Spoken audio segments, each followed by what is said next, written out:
अब भाई और बहनों, इसके बाद में इस अमन दास को सफाई देनी पड़ गई। फिर सफाई देनी पड़ गई तो अमन दास का इंटरव्यू लिया गया, अमन दास के घर पर जाकर सतलोक आश्रम वालों ने। और क्या कुछ अमन दास अपने इंटरव्यू में कह रहे हैं, अब आप जी ध्यान से सुनिएगा। और अब अमन दास के मुख से जो बातें निकलेंगी, आप और हम भाई बहनों ने शिक्षा लेनी है, शिक्षा।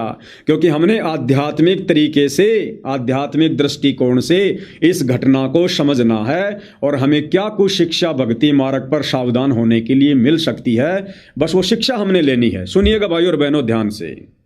तो अमन दास जी, एक बार आप अपना परिचय बता दीजिए, जो आपका लोकल परिचय है। अब ये बेबुद्धि के पत्रकार सतलोक आश्रम वाले, इनको पत्रकारिता करनी भी नहीं आती है। क्या कह रहा है? तो अमन दास जी, एक बार आप अपना परिचय बता दीजिए, जो आपका लोकल परिचय है। अरे परिचय भी लोकल होता है क्या? अरे नाम तो तूने खुद बता दिया, फिर कह रहा आपका लोकल परिचय बता दीजिए।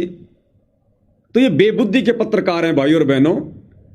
रामकुमार ढाका जो राष्ट्रीय समाज सेवा समिति का अध्यक्ष है, आज भी उसने एक 2 मिनट का छोटा सा वीडियो बनाया है पत्रकारों को लेकर।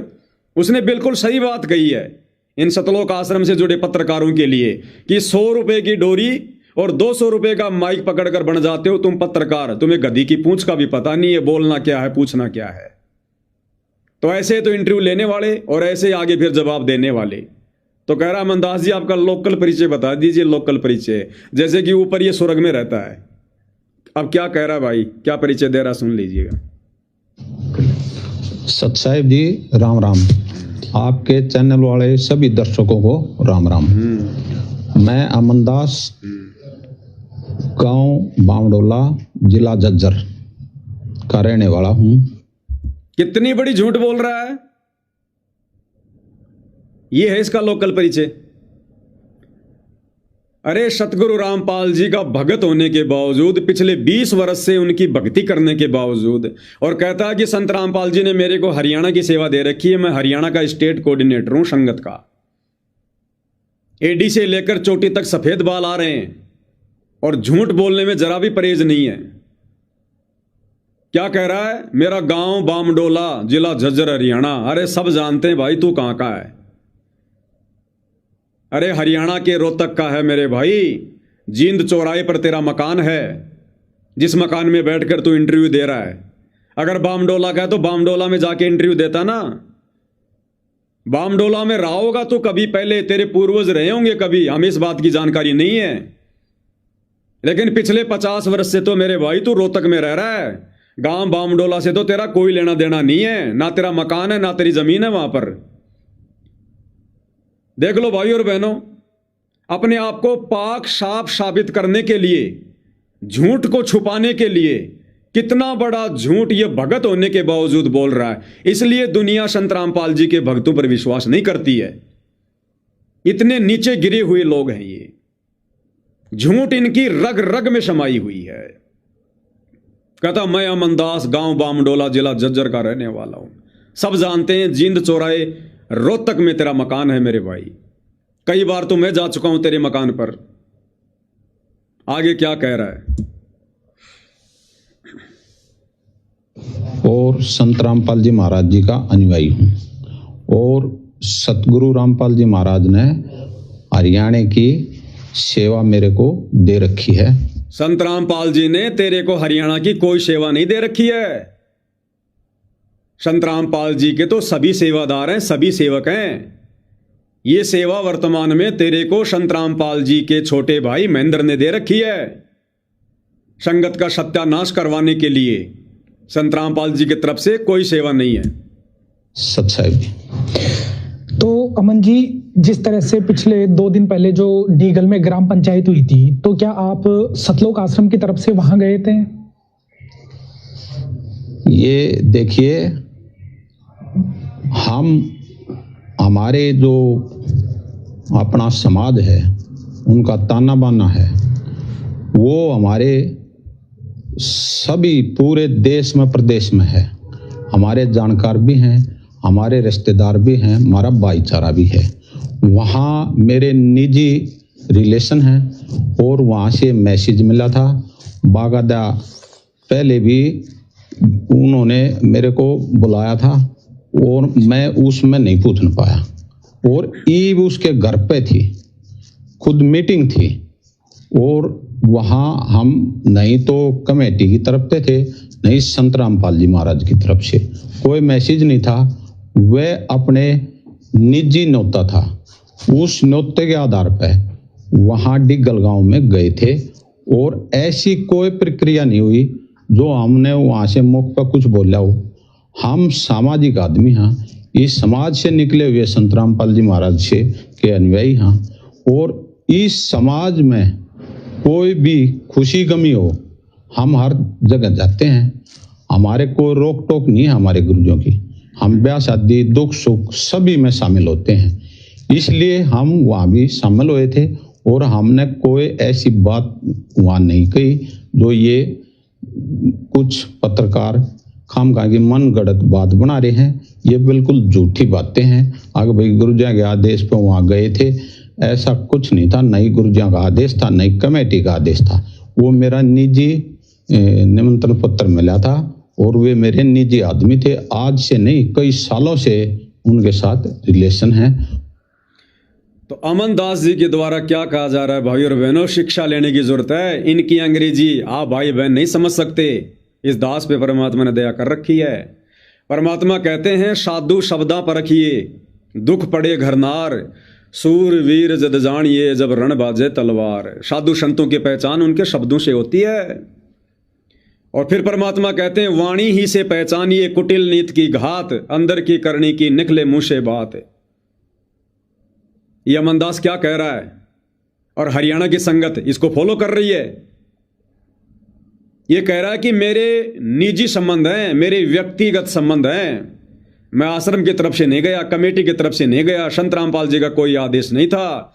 अरे वो तो भला हो 90 डिग्री वाले पत्रकार का, प्रवीण जी का, जिन्होंने खुलासा कर दिया, वरना अगली पंचायत तक तो ये संत रामपाल जी का आदेश भी हो जाता, और सतलोक आश्रम कमेटी की तरफ से वहां पर हजारों भक्तों को भीड़ के रूप में बैठा दिया जाता, ताकि हजारों भक्तों की भीड़ को देखकर शासन प्रशासन ये सोचे कि भाई अगर इतने लोगों की भीड़ आई है, आनंद सिंह ढेला के पक्ष में, पंकज अहलावत के पक्ष में, डिग्गल में, इसका मतलब दूसरा जो पक्ष है मायना वाला जो प्रवीण एएसआई है, इसका मतलब वो गलत था, क्योंकि हरियाणा के ज्यादातर लोग तो डिग्गल वाली पंचायत के समर्थन में है।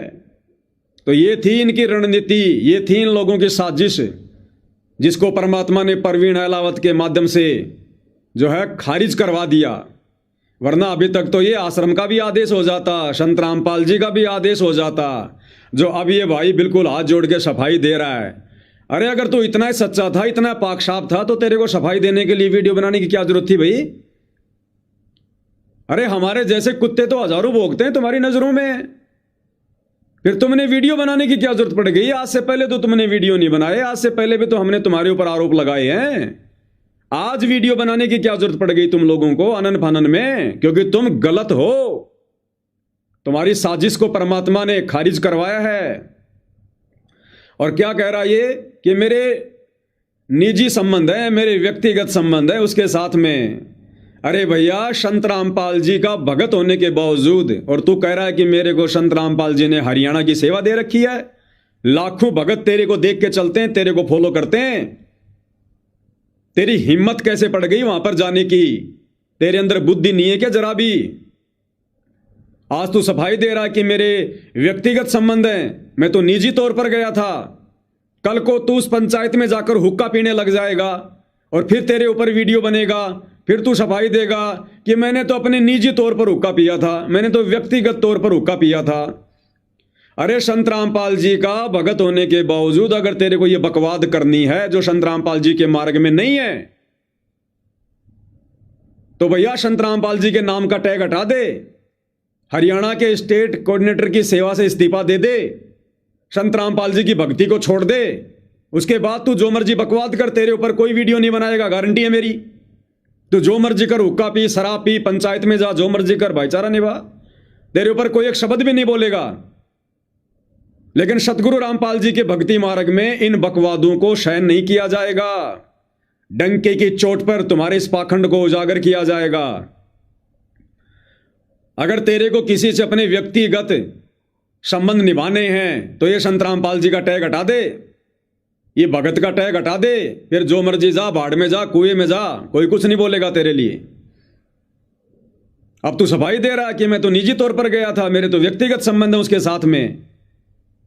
आज से पहले हरियाणा में लाखों पंचायत हो गई, 25 साल से तो नहीं गया तू कभी उन पंचायतों में कभी बैठने के लिए कि मेरा भाईचारा है। और भगत का कौन सा भाईचारा होता भाई? अरे कब बताया सतगुरु रामपाल जी ने कि हम भक्तों ने झूठा भाईचारा निभाना है? अरे होली तुम नहीं मनाते, दिवाली तुम नहीं मनाते, मकर संक्रांति तुम नहीं मनाते, आन उपासना तुम नहीं करते, मंडी मस्जिद में, चर्च में, गुरुद्वारों पर तुम नहीं जाते, किसी के ब्याह शादी वगैरह में तुम नहीं जाते, बच्चों का जन्मदिन तुम नहीं मनाते, संत रामपाल जी के भगत।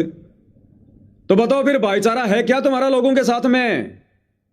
अरे फिर कौन सा भाईचारा निभाते हो भाई तुम?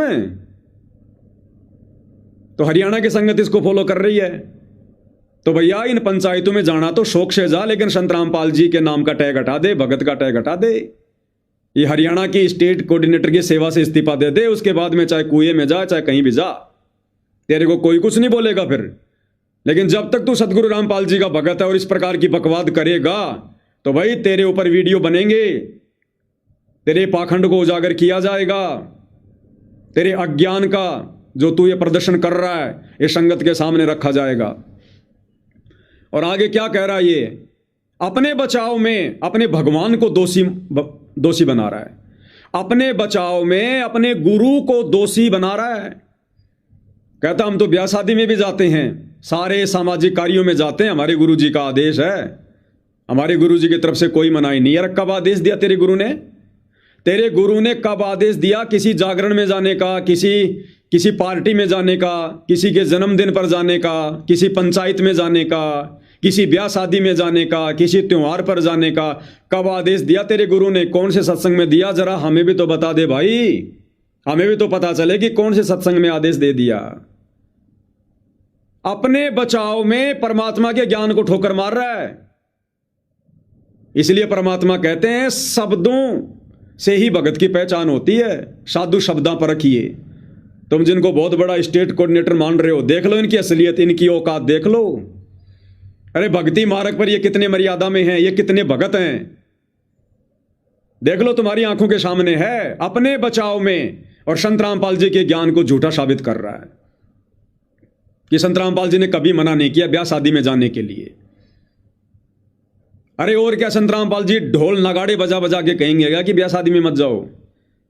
संत रामपाल जी ने खुद एक भगत बनकर तुम्हारे सामने रहकर पिछले 30 वर्षों से एक ही आश्रम में कैद रहकर अरे यही तो संदेशा दिया है कि देखो नालायकों, मैं तुम्हारा गुरु, रिश्तेदार मेरे भी हैं, समाज मेरा भी है, बेटा बेटी भाई बंधु मेरे भी हैं, यार दोस्ती मेरी भी थी, जान पहचान वाले मेरे भी हैं, भाईचारा मैं भी निभा सकता हूं। लेकिन देखो सन 1994 से अगर मैंने कभी किसी रिश्तेदारी में जाकर, किसी ब्याह शादी में जाकर अगर मैंने किसी फंक्शन को अटेंड किया हो तो बताओ, समाज के किसी भाईचारे में, किसी पंचायत में गया हूं तो बताओ, किसी मान सम्मान के कार्यक्रम में गया हूं तो बताओ, कहीं घूमने फिरने गया हूं तो बताओ, किसी को मोटर पाइप दिया हो तो बताओ, किसी को राशन दिया हो तो बताओ, किसी का मकान बनाया हो तो बताओ। ये सारी की सारी बकवादें तुम क्यों कर रहे हो? तो सतगुरु रामपाल जी ने तो खुद तुम्हारी आंखों के सामने आश्रम में कैद रहकर, क्या वो नहीं घूमते? क्या वो घूम फिर नहीं सकते थे? क्या ब्याह शादी में संत रामपाल जी नहीं जा सकते थे क्या? उन्होंने क्यों ऐसा करके दिखाया? ताकि भगत उनको फॉलो करें, अपने गुरु के भगत वाले जीवन को देखकर चलें और भक्ति पर सफलता प्राप्त करें। और कह रहा कि संत रामपाल जी ने हमें कभी मना नहीं किया। अरे संत रामपाल जी ने तो यहां तक कह दिया कि किसी अनुपदेशी व्यक्ति के घर का पानी भी पियोगे, अन्न भी खाओगे, 3 लोक का भार चढ़ेगा, 3 लोक का पाप में गड़ जाओगे। तो बताओ ये झूठा भाईचारा, ब्याह शादी कह रहा है कि हम तो ब्याह शादियों में जाते हैं। अरे ब्याह शादी में जाएगा तो खाएगा कि नहीं खाएगा, या फिर अपना मुंह दिखाने जाएगा? को 3 लोक का भार चढ़ेगा कि नहीं चढ़ेगा? अरे भगत तो ब्याह शादी करता नहीं इस प्रकार से जगत वालों की तरह। तू कह रहा हम तो ब्याह शादी में भी जाते हैं, प्रोग्राम में भी जाते हैं, तो 3 लोग का भार चढ़ेगा कि नहीं चढ़ेगा? और सतगुरु क्या ढोल बजा के कहेगा? तो ये है इनका ज्ञान आधार। संगत वालों, हरियाणा वालों, देख लो तुम्हारे स्टेट कोऑर्डिनेटर का ज्ञान आधार ये कितना मर्यादा में है, कितना लोकलाज में फंसा हुआ है, आपको आगे दिखाएंगे। भयंकर तरीके से लोकलाज में फंसा हुआ है, सामाजिक लोकलाज में। तुम्हें क्या खाक भक्ति का पाठ पढ़ाएगा ये? तुम क्या खाक भगत बनोगे इसके जीवन को देखकर? और ये तुम्हारे ऊपर सरदार बन के बैठा है, तुम्हारे ऊपर हुकूमत कर रहा है ये, और तुम महाभारत के गांधारी की तरह आंखों पे काली पट्टी बांध कर इसके आदेशों को फॉलो कर रहे हो। और क्या कुछ कह रहा, आगे ध्यान से सुनो। एनकाउंटर मामला है उसमें, लेकिन कोई ऐसी बात नहीं हुई कि हमने दूसरी पार्टी या पहली पार्टी से कोई बात करी हो या हो। हम सामाजिक आदमी हैं। कह रहा मैं पंचायत में जरूर गया था, लेकिन मैंने वहां खड़े होकर कुछ नहीं कहा, कुछ नहीं बोला। फिर क्यों गया था? अरे पंचायती का सतगुरु रामपाल जी ने क्या लक्षण बताया कि जो सच्ची बात है वो मुंह पर खड़ा होके कहे ना बोले मैं तो कुछ नहीं बोला, बोले ऐसे चला गया, मैं तो सामाजिक आदमी। हम तो काहे के सामाजिक आदमी हो तुम? इससे पहले तूने कितने सामाजिक कार्यक्रम अटेंड किए, जरा बता एक दो। इससे पहले तूने जगत वालों के कितने सामाजिक कार्यक्रम अटेंड किए? 2-4 के नाम गिना।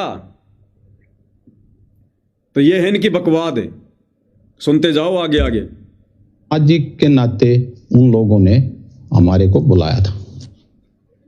तो ये गलतियां भाई और बहनों, आप और हमने साध संगति से जुड़े भगत भाई बहनों ने भूल कर भी नहीं करनी है।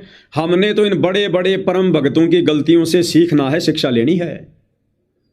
परमात्मा कहते हैं बाढ़ में जाए ये समाज जो भक्ति के निकट भी नहीं है। हमने समाज को देख के नहीं चलना, हमें समर्थ सतगुरु की शरण मिल गई। ये समाज हमारा कुछ नहीं बिगाड़ पाएगा। किस बात का डर, किस बात का भय? समाज के पीछे चल के मर्यादा तोड़ेंगे क्या? समाज को खुश करने का प्रयास करेंगे क्या? खुश हमने भगवान करना, अपना गुरु। समाज को हमने युगों युगों से खुश किया, 84 लाख योनियों के अलावा कुछ नहीं मिला। अब हमने अपने गुरु को खुश करना, उनकी भक्ति पे चलकर, उनकी शिक्षाओं पे चलकर, उनकी मर्यादाओं में रहकर। तो बाढ़ में जाए पंचायत, बाढ़ में जाए समाज, बाढ़ में जाए भाईचारा। जो भाईचारा, जो समाज, जो पंचायत भगवान की शरण में नहीं, अपने आत्म कल्याण के मार्ग पर नहीं, गधे बनने की लाइन में खड़ी है, उनकी हम क्या संगति करेंगे? क्या देगा वो समाज, वो भाईचारा हमारे को, जो भक्ति के निकट भी नहीं है, जो काल की गोद में बैठा है, उल्टा आपको भी लपेट लेगा।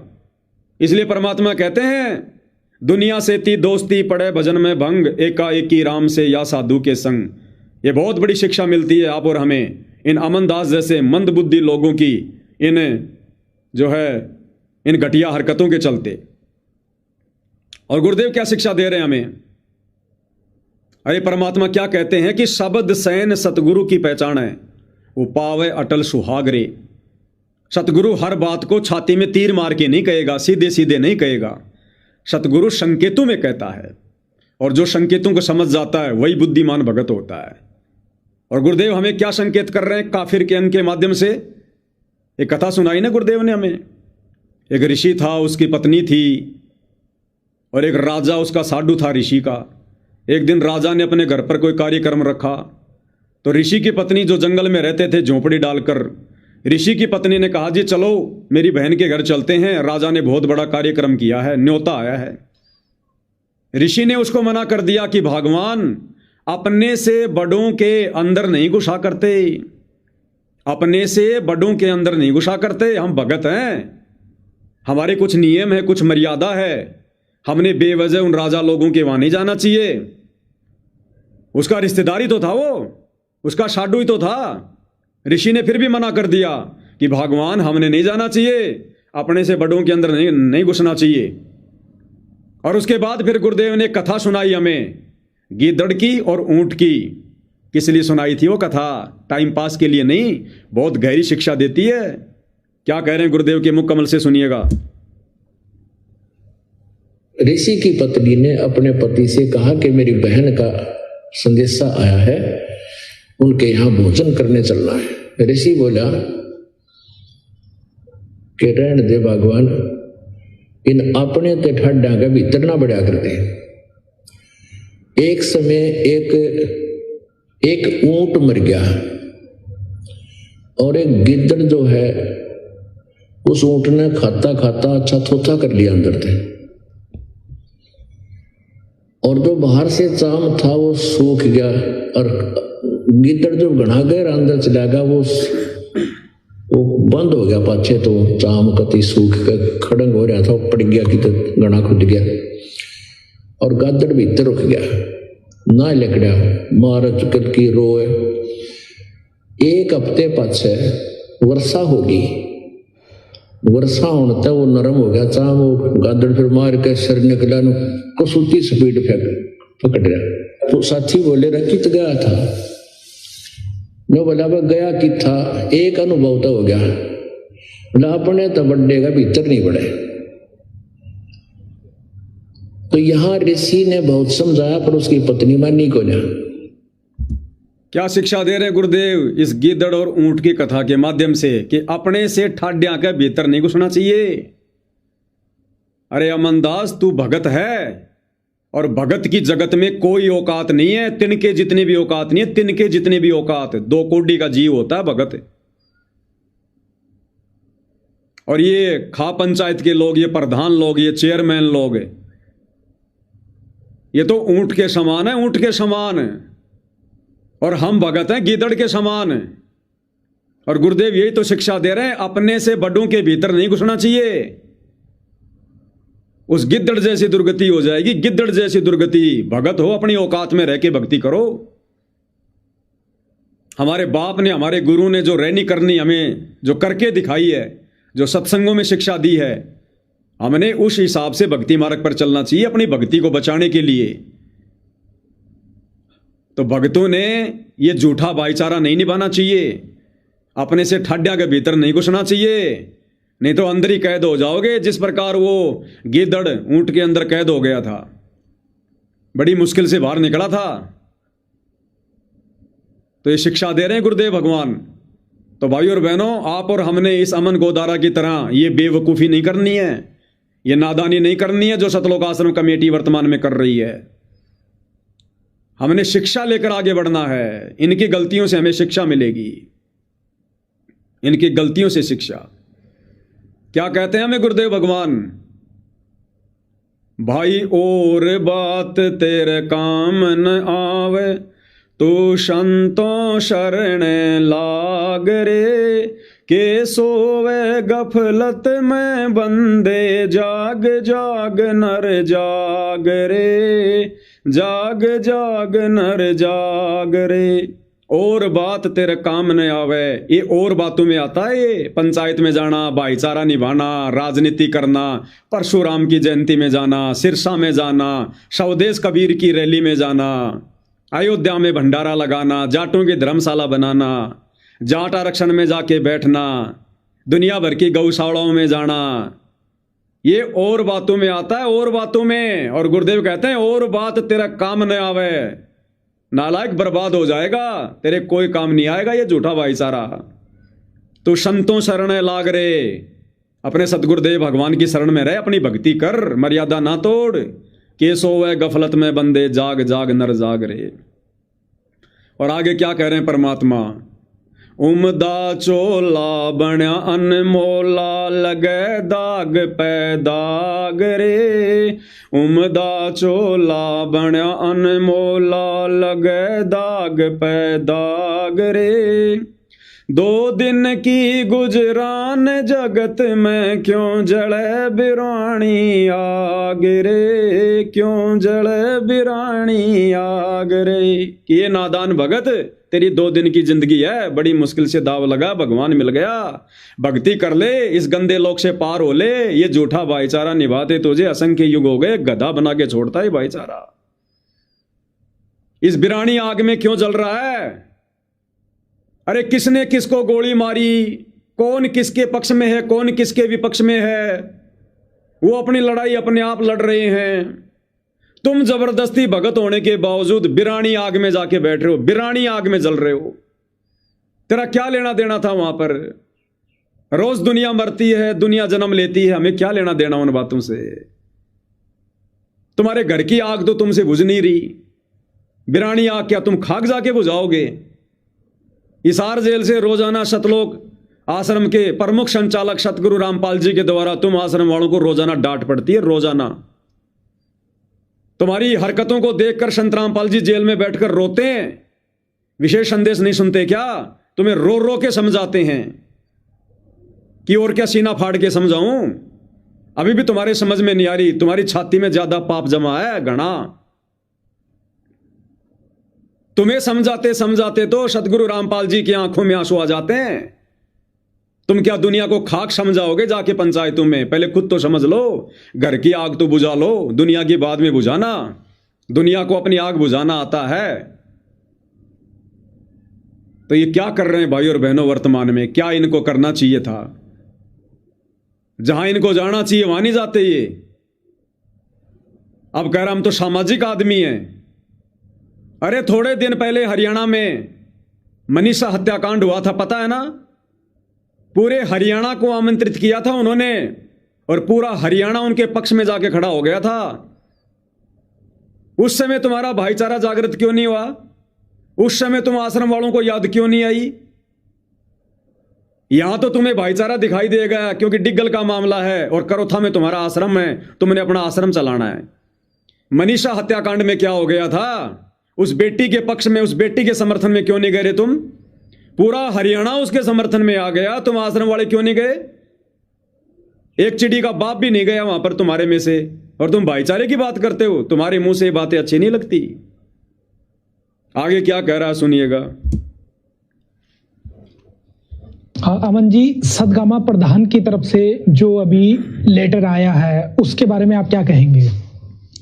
देखिए, जो सतगामा प्रधान जी की तरफ से आया है वो लेटर मैंने भी पढ़ा है।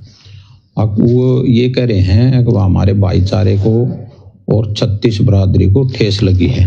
वो तो मेरे जिले में पड़ा था। और भाई साहब श्रीपाल जो कह रहा वो तो मेरे जिले में पड़ा था। तेरा जिला तो रोहतक है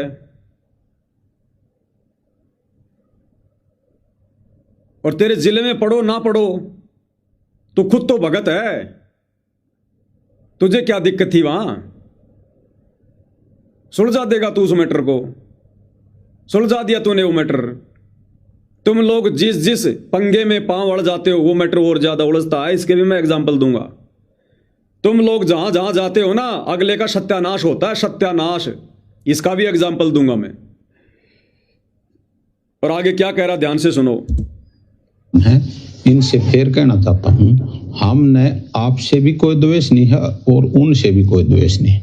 हम आपके साथ भी भाईचारा जोड़ा भी है और आगे भी जोड़ते रहेंगे और उनसे भी भाईचारा जोड़ते हैं और हम भाईचारे को तोड़ते नहीं। मैं तो खासकर इस समाज के लिए कोई भाईचारे की कोई ऐसी बात हो तो मैं पहले भी जाता हूँ और आगे भी निजी जो सामाजिक हमारे रिश्तेदारी के भाईचारे के जो संबंध हैं उनमें जाना ही पड़ा है।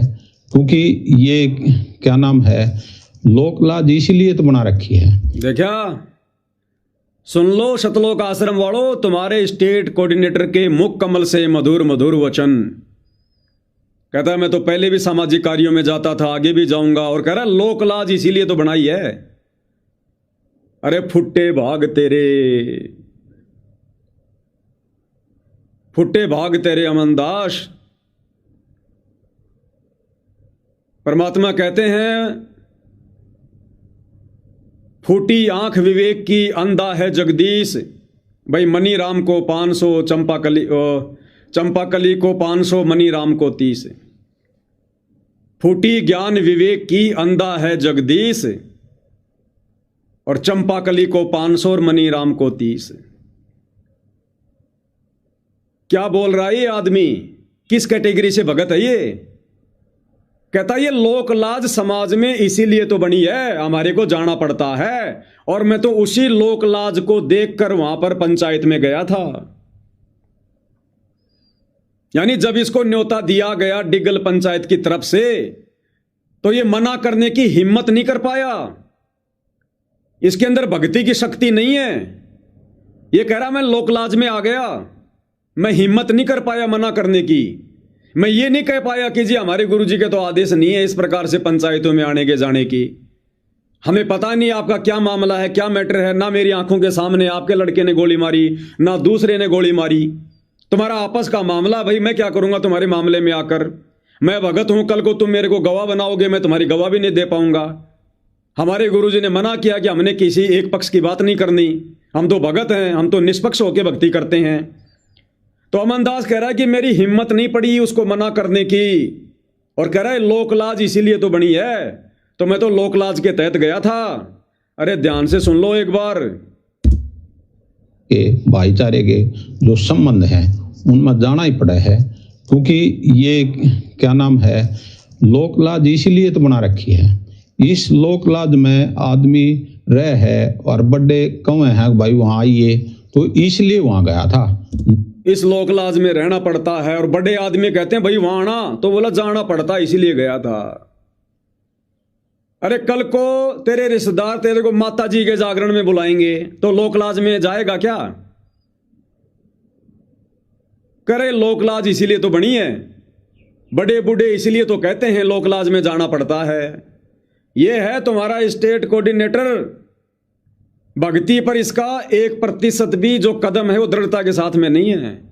ये तो लोकलाज में उलझा हुआ आदमी है, ये तो सांसारिक आदमी है। भक्ति का तो खाली टैग लग रहा है, भगत का तो खाली टैग लग रहा है, लक्षण गुण तो इसके अंदर एक भी नहीं है भगत का। अरे लोकलाज तो सबसे पहली है सीढ़ी जिसको समाप्त करना है। क्या बताया गुरुदेव भगवान ने? अगर भक्ति सफल करनी है तो भाई लोकलाज ना कीजिए, निर्भय हो रहिए, जय मन चावे राम को तो दासा तंदरिए। लोकलाज ना कीजिए, निर्भय हो रहिए कि मत डर समाज से, मत डर झूठे भाईचारे से, रिश्तेदारियों से। स्पष्ट मना कर दे, भैया मैं नहीं आ सकता, मैंने भक्ति करनी है, मोक्ष करवाना भाई अपना, मैं नहीं आता तुम्हारे कार्यक्रमों में, तुम्हारी पंचायत में। तो गुरुदेव कहते हैं लोकलाज ना कीजिए, निर्भय हो रहिए और जय मन चावे राम को। यदि तू परमात्मा प्राप्त करना चाहता है तो दासा तंदरिए, आधीन भाव में रह। अब ना तो ये अमनदास लोकलाज पे विजय प्राप्त कर पा रहा, लोकलाज में आके ये सारे सामाजिक कार्य कर रहा है, आज इसने स्वीकार कर लिया। और ना इसके अंदर कोई दासातन है, ना कोई आधीनी है, क्योंकि आपने भिवानी के खरक गांव में देख लिया कैसे ये लठ उठा उठा के लोगों के खोपड़ी में मार रहा है, साइकिल उठा उठा के लोगों के खोपड़ी फोड़ रहा है। ना इसमें आधीनी है और ना ये लोकलाज को छोड़ पा रहा, और तुम हरियाणा की संगत वालों के ऊपर तुम्हारा सरदार बन के बैठा है। इसीलिए तो संगत का बेड़ा गर्क हो रहा है। इन आश्रमों में मूर्खों की भीड़ पैदा हो रही है, क्योंकि संगत का मार्गदर्शन करने वाला कोई है ही नहीं, संगत को समझाने वाला कोई है ही नहीं। जब इनके कोऑर्डिनेटरों की यह हालत है, लोकलाज में फंसे हुए हैं, भाईचारे में फंसे हुए हैं। और कितना समझाया गुरुदेव ने कि अगर इसी लोकलाज में अगर मीराबाई फंस जाती, आज कहीं वो कुतिया बन के घूम रही होती, कोई उसका नाम नहीं लेता। मीराबाई भी अगर इस प्रकार से लोकलाज में आ जाती तो कितना डराया, कितना धमकाया उसको। उसकी मां ने आकर कहा, उसके देवर ने कहा, समाज ने कहा, उसने एक ही बात कही, सत्संग में जाना मेरा ना छूटे, चाहे जल के मरो संसार। और ये कलयुग की पिछली पीढ़ी का संत रामपाल जी का भगत, हरियाणा का स्टेट कोऑर्डिनेटर अमन गोदारा कह रहा है ये लोकलाज इसीलिए तो बनी है, लोकलाज में तो जाना ही पड़ता है। इसीलिए तो बेड़ा गर्क हो रखा है संत रामपाल जी की संगत का। इसलिए तो भगवान तुम्हारे से दुखी होकर जेल में जाके बैठ गया कि तुम भक्ति क्या खाक करोगे, भगवान क्या खाक प्राप्त करोगे, जब तुम्हारे से लोकलाज ही नहीं छूट रही। ये आलय संगत का। कुल करनी के कारणे हंसा गया भिगोय, फिर यो कुल के कर लेगा जब तू चार पाए का होई। अरे कल को गधा बन के घूमेगा, कुरुड़ियों पे छलांग लगाता, तब ये तेरा भाईचारा, तेरा पंचायत, तेरा समाज है, तेरा क्या भला करेगा? भाई और बहनों, ये बहुत बड़ी रजा हुई है बरवाला कांड के बाद, गुरुदेव का जेल जाना, सात संगतियां शुरू होना। अन्यथा इन जैसे बड़े बड़े दिखाई देने वाले परम भक्तों के आचरण, इनका पाखंड, इनका ज्ञान आज आप और हमारे सामने नहीं आ सकता था। और हम बहुत बड़ी गलतफहमी में रहते कि ना जाने इन्होंने तो गुरु जी के साथ रह के क्या प्राप्त कर लिया होगा। गधे की पूंछ का बाल भी प्राप्त नहीं किया इन्होंने। ये दिन प्रतिदिन भक्ति मार्ग में नीचे गिरते जा रहे हैं और हम इनकी पूंछ पकड़ के सतलोक जाने की सोच रहे हैं। विचार कर लेना संगत वालों, ये तुम्हारा सौभाग्य है जो परमात्मा ने समय दिया और आज इनके कुकर्म सार्वजनिक हो रहे हैं, इनका ज्ञान आधार सार्वजनिक हो रहा है। ज्ञान की फूटी कोड़ी भी नहीं है, फूटी कोड़ी भी। और देखते जाओ आगे आगे, सुनते जाओ आगे क्या कह रहा है कि लोक लाज में तो भाई देखो देखो आना ही पड़ेगा, जाना ही पड़ेगा, भाईचारा तो निभाना ही पड़ेगा।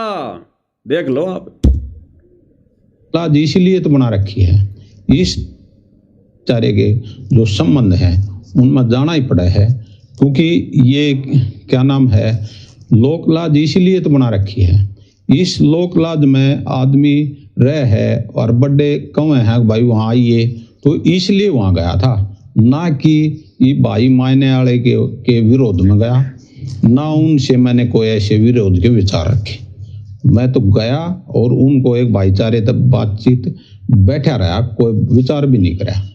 और बोला मैं तो बैठा रहा, कोई विचार भी नहीं करा, कुछ नहीं बोला। फिर किस लिए गया था? फिर गूंगा बन के मुंह दिखाने के लिए गया था। अरे जब तने कुछ कहना नहीं, कुछ बोलना नहीं, तो भीड़ में भीड़ करने गया था क्या? मुंह दिखाने गया था क्या? हाजिरी लगाने गया था क्या? पंचायती का काम क्या होता है? खड़ा होके बोले, पहले पूरे मामले को समझे कि मामला क्या है, और जब तेरे को मामले का पता चलता तो खड़ा होके बोलना चाहिए था, भाई देखो अभी तो सरकार इन्वेस्टिगेशन कर रही है, अभी तो एसआईटी जांच गठित कर दी गई है, पहले सरकार को अपना काम करने दो, और सरकार यदि पक्षपात करेगी फिर देखेंगे आगे क्या होगा। मैं तो जाके आ गया चुपचाप, बैठा रहा, कुछ नहीं बोला। ये पंचायती है ये। कोई अपना निजी जो पर्सनल काम है उसको बातचीत करके हम आगे थे, हमने इनके मैटर तक कोई लेना देना नहीं है। बोला मेरा तो कोई निजी काम था, कोई पर्सनल काम था, वो करके आ गया मैं। अरे तो तेरा निजी काम उसी दिन होना था क्या? क्यों मूर्ख बना रहा लोगों को? फिर झूठ पे झूठ बोल रहा है। वो निजी काम तेरा उसी दिन होना था क्या? उस दिन तो तेरे को पता था कि अगले की पंचायत है, और तेरा क्या निजी काम था भाई? बुलाया उसने, अरे निमंत्रण उसने दिया, बुलाया उसने, तेरा क्या निजी काम था? निजी काम तो वो होता कि अगले को पता भी नहीं और तू अचानक से उसके घर पे चला जाए। अगला तेरे को बुला रहा है, और पंचायतों में निजी बातें होती है क्या?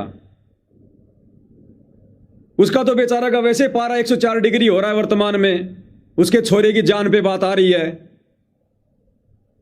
और कह रहा मैं तो निजी बात करने गया था। कोई बिजनेस शुरू कर रखा तूने उसके साथ में जो निजी बात करने गया था? ये मोबाइल किस लिए चला रखे परमात्मा ने? कर लेता बात। अरे संगत की भी तो समाधान कर रहे हो फोनों पे, उससे भी कर लेता। तो एक वो कहते हैं ना कि एक सच को दबाने के लिए कितने झूठ बोलने पड़ते हैं। तो देख लो झूठों की मंडली सतलोक आश्रम। संत रामपाल जी महाराज जी के आदेश थे और नई कमेटी के आदेश थे, ये मेरे निजी फैसला था। सच्चा। अब इसका निजी फैसला हो गया।